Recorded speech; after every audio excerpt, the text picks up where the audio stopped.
Happy summer, everyone! I'm Mary. And I'm Gabby, and we're in Arcadia Management Area. Searching for snakes. Oh, yeah.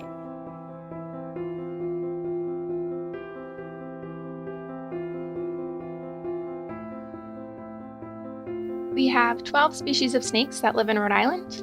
The eastern rat snake is our biggest snake, but it's only found in the western part of our state. And then the eastern hognose snake prefers sandy soils. They're very cute. They've got that upturned snout and the little curly tail, and they can come in a variety of patterns and colors. The northern water snake, these guys live in wetlands. They're often confused with cottonmouths, also called water moccasins, but we do not have any venomous snakes in Rhode Island. Cottonmouths could not live up here. It's much too cold for them. They only live in southern states. Eastern ribbon snakes is another wetland species. They look very similar to our eastern garter snake, which people often call garden snakes because you usually find garter snakes in your garden. We have northern ringneck snakes. These guys are very small. They're often found in people's basements. Smooth green snakes, they are very well camouflaged, so they're hard to find because they are that really bright, vivid green color, which blends in perfectly with foliage. Northern black racers live often in fields. They're really, really quick, and they look very similar to our eastern rat snake. Decay's brown snake are pretty small, and they're very timid. Usually you'll find these guys under leaf litter or logs. Eastern worm snakes are what we call fossorial, so they live beneath the ground. They burrow beneath the dirt. Northern red-bellied snakes look very similar to our ringneck snakes, but they've got that bright red belly, and they actually use that as a form of defense from predators. So predators see that bright red and they think that it might be poisonous to eat, so they avoid eating those snakes. And finally, we have the eastern milk snake. These guys used to be thought to drink milk from cows' udders, and that's where they got their name, but actually they prefer to eat things like mice. All of our native snakes are protected here in Rhode Island, and many of them are species of greatest conservation need, which means they need a little bit of extra help. And we get funding to protect those species through the State Wildlife Grant. Hundreds of other species of wildlife are protected under the State Wildlife Grant, and all of them are listed in the Rhode Island Wildlife Action Plan. The Rhode Island Wildlife Action Plan lists hundreds of wildlife species of greatest conservation need, from fish to pollinators to mammals to birds to reptiles and amphibians. They're all included in the plan. For each species in the Wildlife Action Plan, we've identified the threats that those animals face, the threats to their habitats, and then the actions that we're planning at the Division of Fish and Wildlife to help those animals in the future. These actions could include protecting and restoring habitat, educating the public, or gathering more information about these animals, which is what we're going to do today with snakes. In the wild, snakes use things like logs and rocks to hide under for protection or to bask underneath to warm up. And it's also a nice moist area if they need to shed, so that they can shed that outer layer of skin each time that they grow. And so what we did is about a month ago, we put out these cover boards, which are just boards that we lay out in areas where we think snakes might be. And hopefully, when we lift them up, we might find some snakes underneath. All right, so I'm gonna lift up our first cover board. Let's see if we got anything. And nothing! Nope, sometimes that happens. We just picked up random pieces of plywood that we found around the office. And if you want to create snake habitat in your yard, you can do the same thing. You can always lay out cover boards, or you can create brush piles. It's another great way to create snake habitat in your yard.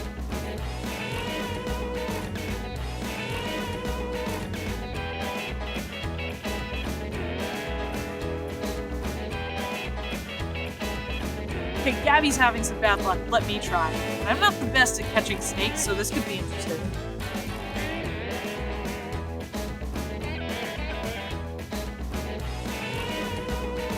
Check some of their natural habitat.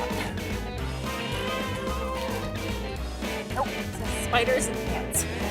And if you do ever want to look for snakes or salamanders, always make sure you put the rock or your log back exactly the way that you found it, so that it stays a really nice habitat for not only snakes and salamanders, but lots of other animals.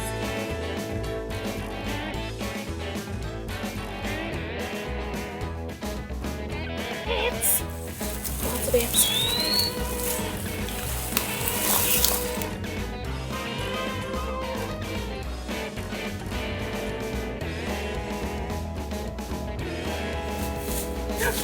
Here's a snake. Oh, the dreaded hose snake. Oh my gosh. Here we go. We have a ringneck snake. Oh, come here, buddy. Hello, my favorite. So he's moving pretty slowly because it's cold. It's a little bit cold out. And snakes are ectothermic, which means that their body temperature relies on the temperature of the air. So if it's cold out, they're going to be cold. If it's warm out, they're going to be warm. And when it's cold out, they move slowly. And when it's warm out, they'll move much quicker. So these ringneck snakes are the ones that people usually find in their basements.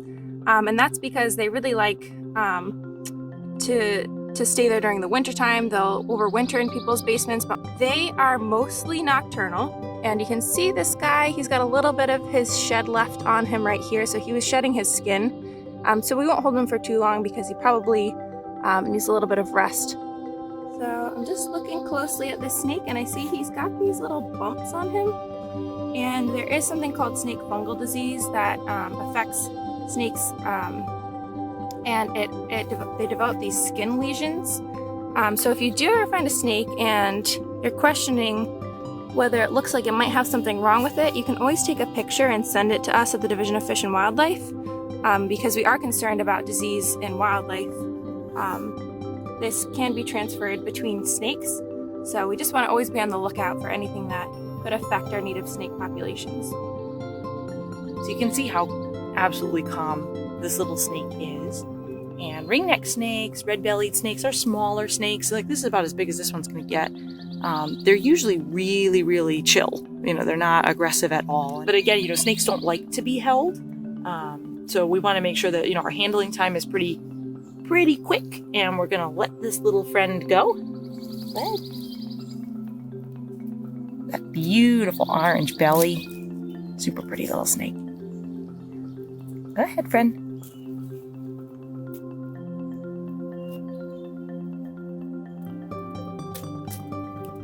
I'm standing right now in a field that is managed for pheasant hunting.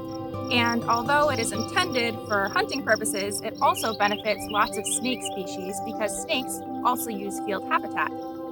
Snakes will use the fields for cover, and they also can find their food resource here, which is mice.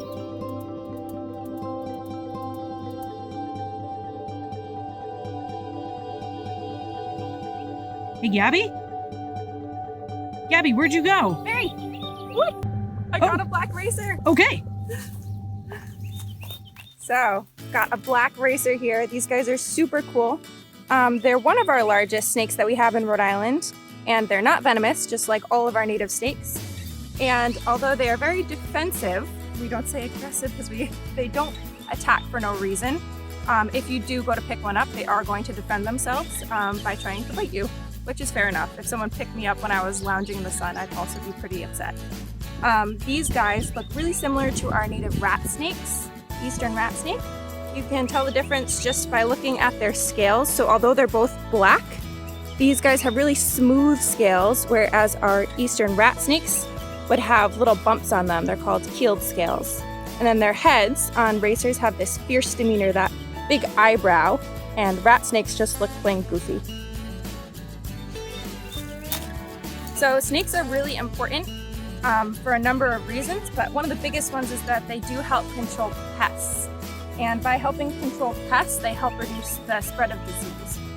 Snakes have a few different forms of defense, and black racers, one of their ways that they try to kind of scare away larger predators is by pretending to be a rattlesnake. And the way they do that is they actually rattle their tail. I don't know if you can see that, but he's rattling his tail. I'll do it again. Yep. And then another way is by musking. So they produce this really foul odor.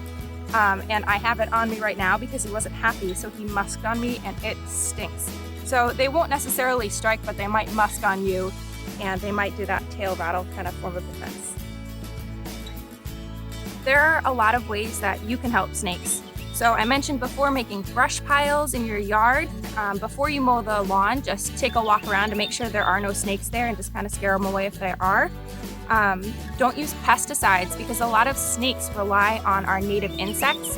And then a really big way that you can help is by using Herp Observer, which is our app that the Division of Fish and Wildlife created so you can securely submit your reptile and amphibian observations. So we're gonna Herp Observe this guy in just a minute.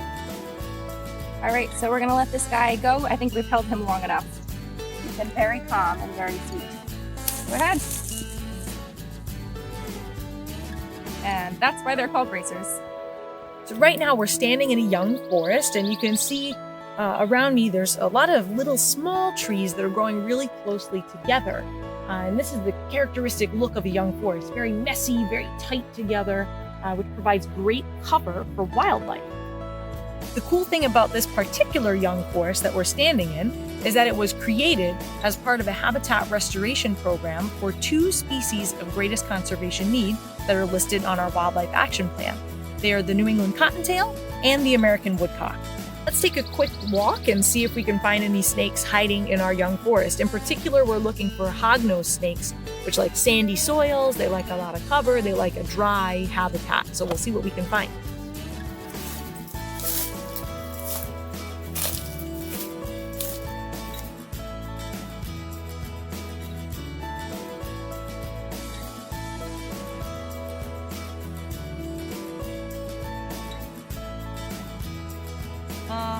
Gabby? Where are you? I can't even see you through this young forest. We decided to take a quick swing by Breakheart Pond, and look, we found a young northern water snake.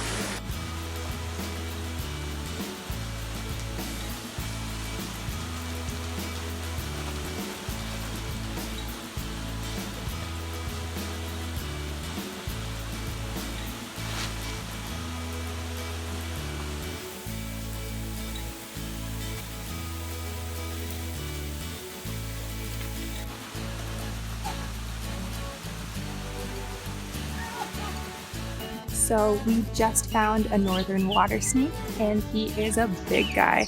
A lot of people confuse these with cottonmouths because they're really dark in color as they get older, but we don't have any venomous snakes here, including cottonmouths. They only live in southern states. It's too cold here for them. But you can see him right over there in the bush.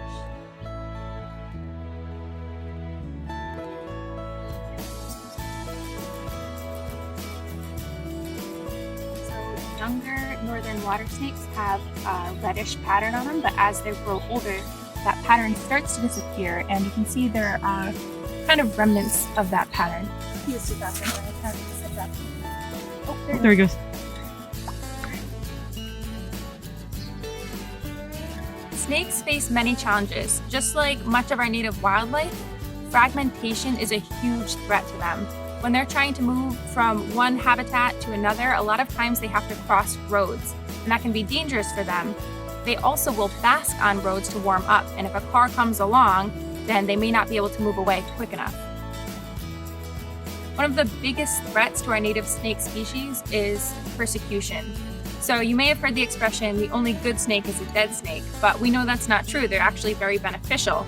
We used to have timber rattlesnakes here, but they haven't been seen in Rhode Island since the late 70s. In fact, the last population was found here in Arcadia, but we haven't seen them since.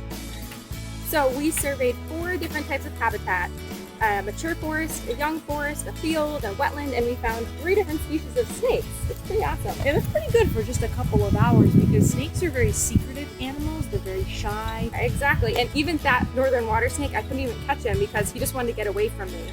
And all of the snakes that we have in Rhode Island, they're really shy. They don't really want to be around us. So having them in our yards and in our ecosystem is actually just really beneficial. Cool.